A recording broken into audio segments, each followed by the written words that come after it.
Hello students, कैसे हैं आप सभी। मैं दिग्विजय फिर से स्वागत करता हूं आपका स्कोर हाई क्लासेस के यूट्यूब चैनल पर। आज हम क्लास 11 फिजिक्स से बहुत ही इंपॉर्टेंट चैप्टर से बहुत ही इंपॉर्टेंट टॉपिक आप लोगों के लिए लेकर के आ गए हैं। बच्चों, चैप्टर है आपका सेंटर ऑफ मास और टॉपिक आज हम लेकर के आ गए हैं हेमिस्फेरिकल डोम। लेकिन ये हेमिस्फेरिकल डोम होलो नहीं है, यहां से सॉलिड हेमिस्फेरिकल डोम की बात की जाएगी।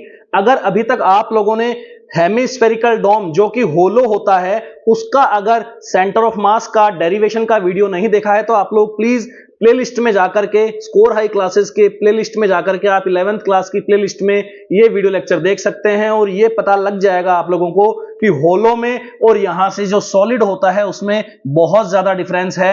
होलो का जो YCOM होता है वो R/2 मतलब रेडियस के हाफ पे आता है, लेकिन यहां से जब सॉलिड आ जाता है तो नीचे की तरफ मास बढ़ जाता है, ऊपर की तरफ मास कम रहता है। इस वजह से 3R/8 यहां से आंसर आता है और उसी का डेरिवेशन आज हम यहां से करने जा रहे हैं। तो बच्चों, बिल्कुल भी टाइम वेस्ट नहीं करेंगे और इस वीडियो लेक्चर को देख लेने के बाद में आप लोगों का यहां से सॉलिड हेमिस्फेरिकल डोम का सेंटर ऑफ मास निकालने का जो एक तरीके से आपका डेरिवेशन है वो बिल्कुल आसान भाषा में आपको समझ में आ जाएगा और आप खुद उसे ट्राई कर सकते हैं। तो सबसे पहले आप लोगों को यह समझना है कि ये फिलहाल होलो नहीं है, मतलब यहां पे ये बहुत क्या है, ये डेंस मीडियम में जा चुका है। मतलब यहां से हम बात कर रहे हैं इसके वॉल्यूम मास डेंसिटी की। किसकी बात करेंगे बच्चों? Volume mass density. इस बार मास सरफेस पे डिस्ट्रीब्यूटेड नहीं है, इस बार मास लीनियरली डिस्ट्रीब्यूटेड नहीं है, इस बार मास यहां से वॉल्यूम वाइज डिस्ट्रीब्यूटेड है। तो हम यहां से सबसे पहले जो टर्म देखेंगे वो यहां से देखेंगे बच्चों रो। और रो क्या होता है आप लोग जानते हैं, यहां से मास अपॉन वॉल्यूम। जैसे आप डेंसिटी जानते हैं क्या होता है बच्चों, मास अपॉन वॉल्यूम। तो सबसे पहले हम यहां से रो की बात करेंगे। तो जो रो होगा आपका, जो यहां से रो होगा आपका, वो क्या होगा, ये आप लोगों को बहुत ज्यादा इंपॉर्टेंट यहां से देखना होगा। तो जो रो होता है वो एक्चुअली क्या होता है बच्चों, वो होता है मास अपॉन वॉल्यूम। एक काम करते हैं बच्चों, इसका पूरा मास यहां से m मान लेते हैं और इसका पूरा वॉल्यूम यहां से क्या मान लेते हैं, v। अब आप मुझे बताइए कि हेमिस्फेरिकल डोम का जो वॉल्यूम होता है वो क्या होता है? क्या स्फेयर का वॉल्यूम का आइडिया है? बिल्कुल होगा, 4/3 पाई r क्यूब। तो बताइए इसका क्या होगा, 2/3 पाई r क्यूब। तो बोलो सिग्मा की वैल्यू यहां से क्या आएगी, अच्छा रो की वैल्यू यहां से क्या आएगी, 2/3 पाई r क्यूब। क्या आएगी? 2/3 पाई r क्यूब। रेडियस r इसकी क्या ली है हमने, रेडियस ली है, ठीक है। तो ये 3 कहां चला जाएगा, ऊपर, और जो वैल्यू आएगी वो आएगी 3m/2 पाई r क्यूब।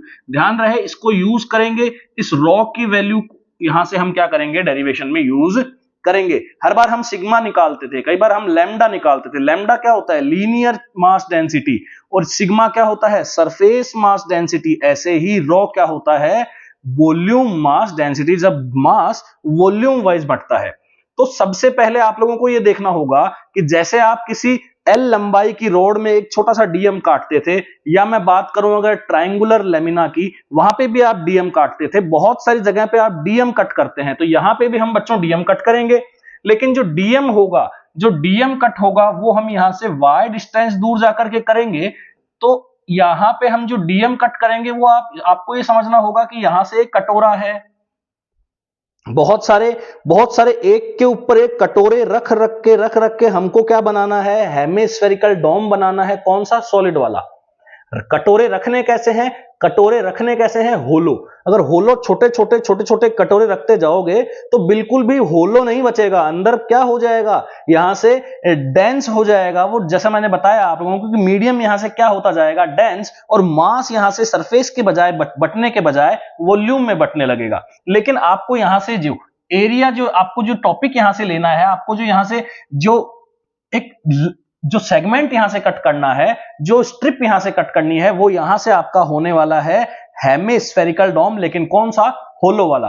अब आप मुझे बताइए, क्या होलो वाले हेमिस्फेरिकल डैम की अगर आप यहां से ये रेडियस लेते हैं तो इसका जो YCOM आता है वो कितना आता है? बोलो R/2 आता है, नहीं आता है? बिल्कुल R/2 आता है। तो यहां पे आप लोगों को फॉर्मूला ये तो कंफर्म हो गया होगा कि भैया यहां से जो फॉर्मूला यूज होगा, यहां से जो फॉर्मूला यूज होगा वो YCOM का ही फॉर्मूला होगा, 1/m इंटीग्रेशन ydm।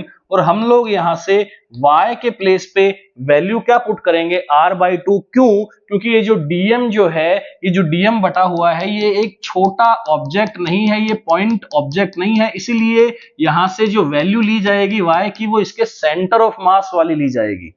जब मैंने आप लोगों को डिस्क करवाया था तो डिस्क में भी हमने यहां से 2r/पाई लिया था y को। तो ऐसे ही जब हम यहां से सॉलिड हेमिस्फेरिकल डोम करेंगे तो हम यहां से r/2 ही लेंगे, क्योंकि हम कट क्या कर रहे हैं, कट हम होलो कर रहे हैं। बहुत सारे होलो, छोटे छोटे होलो हेमिस्फेयर रख रख के हम क्या बनाएंगे, बहुत बड़ा यहां से हेमिस्फेरिकल डोम बनाएंगे जो सॉलिड निकल करके आएगा। आई होप यहां से समझ में आ रहा होगा।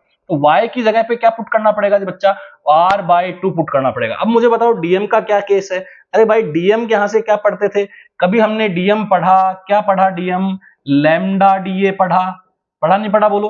फिर हमने dm क्या पढ़ा, यहां से सिग्मा da पढ़ा। अब हम dm क्या पढ़ेंगे बोलो, dm क्या पढ़ेंगे, क्या रो da पढ़ेंगे, लेकिन da नहीं पढ़ेंगे, यहां पे da नहीं पढ़ेंगे, यहां पे हम क्या पढ़ते थे, dl पढ़ते थे। यहां क्या पढ़ते थे, dl, यहां क्या पढ़ते थे, da, और यहां क्या पढ़ेंगे, dv, मतलब वॉल्यूम वाइज डिस्ट्रीब्यूशन है। तो जो dm होगा वो यहां से क्या होगा, रो इंटू dv। समझ में आ गई थोड़ी थोड़ी बात आप लोगों को, समझ में आ रहा है। dm जो लैम्डा लेते थे वो क्या लेते थे, लेंथ वाइज लेते थे।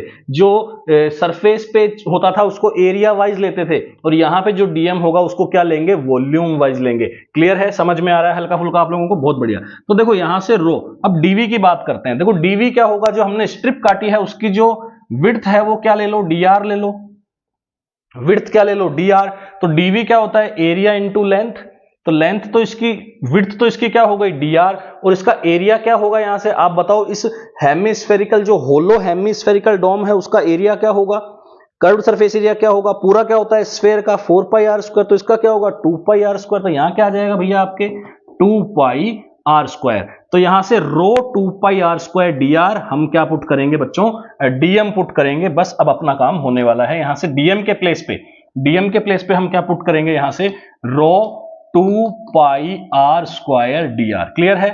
तो एक काम करते हैं, रो को और 2π को, 2 से 2 तो कैंसिल आउट कर देते हैं, रो और पाई को बाहर निकाल देते हैं। तो रो पाई बाहर आ जाएगा, नीचे क्या बैठा है आपका m है, और यहां से क्या बचेगा r² और क्या बचेगा r। तो r² क्या बन जाएगा आपका r³। तो इंटीग्रेशन करेंगे r³ dr का। अब बताओ इंटीग्रेशन r³ dr करेंगे तो लिमिट क्या लगाएंगे, जब आपने ये सॉलिड हेमिस्फेयर बनाने के लिए होलो हेमिस्फेरिकल छोटे छोटे डोम रखे, तो पहला जो हेमिस्फेरिकल डोम आपने छोटा सा, यहां पे जो छोटा सा हेमिस्फेरिकल डोम आपने रखा, तो उसकी जो रेडियस है वो तो 0 हो जाएगी, ना के बराबर रेडियस होगी। लेकिन आप बहुत बड़ा जब रेडियस का रखेंगे, सबसे फाइनल वाला जब आप रखेंगे, तो उसकी रेडियस क्या हो जाएगी बोलो, r हो जाएगी, नहीं हो जाएगी बताओ, उसकी रेडियस क्या हो जाएगी r। तो लिमिट क्या लगेगी यहां से 0 to r, क्योंकि लिमिट किसकी लगा रहे हो, रेडियस की। तो लिमिट लगेगी, जो कि बहुत ही ज्यादा इंपॉर्टेंट है इस डेरिवेशन में। हर किसी डेरिवेशन में इंटीग्रेशन करते वक्त अगर डेफिनेट इंटीग्रेशन है तो लिमिट लगाते हैं, लिमिट बहुत ज्यादा इंपॉर्टेंट यहां से है। और हमेशा याद रहे इसके रेस्पेक्ट में लिमिट लगाई जाती है, क्योंकि डिफरेंशिएशन और इंटीग्रेशन इसके रेस्पेक्ट में ही यहाँ पे होते हैं। तो बात करेंगे यहां से क्या आ जाएगा आपका सिग्मा। अच्छा, सिग्मा की जो रो है, रो की वैल्यू क्या डालेंगे यहां से, रो की वैल्यू हो जाएगी अपनी 3m/2πr³। ठीक है, और इसका अगर इंटीग्रेट करेंगे तो वो हो जाएगा r⁴/4। तो यहां से 4 को भी क्या ले आते हैं, नीचे ले आते हैं, बाहर ले आते हैं, ये हो जाएगा r⁴, और इस पे लिमिट लगा देंगे 0 to r, और ऊपर आपका क्या बैठा है, पाई बैठा है। समझ में आ रही है बात आपको। मैंने ये रो की वैल्यू क्या डाल दी, 3m/2πr³ डाल दी, पाई अपनी जगह बैठा है, और यहां से इसका जो 4 था वो बाहर लेकर के आ गया। तो ये कितना बन गया बोलो, 3/8 तो बन गया, 3/8 तो बन गया। समझ में आ रही है कुछ बात आप लोगों को। ये एक कैपिटल M और था, तो ये कैपिटल M से कैपिटल M क्या हो जाएगा भैया, कैंसिल आउट हो जाएगा। पाई से पाई क्या हो जाएगा, कैंसिल आउट। यहां पे लिमिट डालेंगे तो r⁴, नीचे क्या बन जाएगा r³, ऊपर क्या बन जाएगा r⁴। ये लो जी भाई, कैंसिल आउट होके क्या आ जाएगा 3r/8। होप सो आप लोगों को यहां से डेरिवेशन बहुत ही आसान भाषा में समझ में आ गया होगा। इसकी मेन बात क्या है, मेन बात यह है कि सॉलिड अगर हेमिस्फेयर है तो आपको कट क्या करना है, यहां से होलो हेमिस्फेरिकल डोम कट करना है, और बहुत सारे होलो हेमिस्फेरिकल डोम रखते रखते रखते रखते रखते रखते क्या हो जाएगा, सॉलिड हेमिस्फेरिकल डोम बन जाएगा। और जो होलो हेमिस्फेरिकल डोम आप ले रहे हैं उसका जो y होगा वो dm एक डिस्ट्रीब्यूटेड मास है, वो एक पॉइंट ऑब्जेक्ट मास नहीं है, इसलिए उसके dm के लिए जो आपको y लेना पड़ेगा, जो y आपको लोगे y dm में जो y लोगे यहां से y dm में जो y लोगे आप लोग वो क्या लोगे यहां से r/2। मेन कॉन्सेप्ट इसका यही है,